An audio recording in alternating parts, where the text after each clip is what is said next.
تو السلام علیکم دوستوں، میں ہوں آپ کا حمزہ ملک۔ بہت زیادہ دوستوں کے کمنٹس آ رہے تھے کہ کامیابی کیسے حاصل کی جائے، تو آئیے میں آپ کو کامیابی حاصل کرنے کے اصول بتاتا چلیے، اور ویڈیو کو آخر تک سنیے، لائک کریں، شیئر کریں اور سبسکرائب کرنا نہ بھولیے گا، اور کمنٹس میں جاتے جاتے ضرور بتائیں کہ ویڈیو آپ کو کیسے لگی۔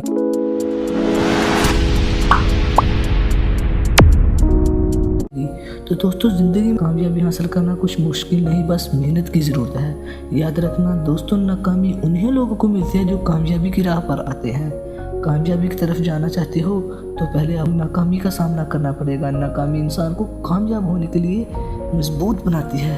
کامیاب انسان وہ ہے جو ناکامی کے بعد بھی اپنے آپ کو مضبوط کرتا ہے، اپنے آپ کو کامیاب ہونے کی کوشش میں لگاتا رہتا ہے۔ کامیاب وہ لوگ نہیں جو دن رات محنت کرتے ہیں، بلکہ کامیاب لوگ وہ ہیں جو اپنی زندگی میں کوئی گول سیٹ بنا رکھتے ہیں۔ تو آئیے ہم اپنی زندگی کا ایک گول سیٹ بنائیں اور کامیابی کی سیڑھی پر قدم رکھیے، تو ایک دن کامیابی ہمارے انشاءاللہ ضرور قدم چومے گی۔ دوستوں، ایک بات اور، کامیابی اپنی سوچ کو، کامیاب ہونے کے لیے اپنی سوچ کو پازیٹیو رکھنا ہوگا، نیگیٹیو نہیں۔ ویڈیو کو سبسکرائب کریے اور لائک کیجیے، اور کمنٹس میں ضرور بتائیے گا کہ ویڈیو کیسے لگی۔ اوکے، اللہ حافظ، ٹیک کیئر، بائے بائے۔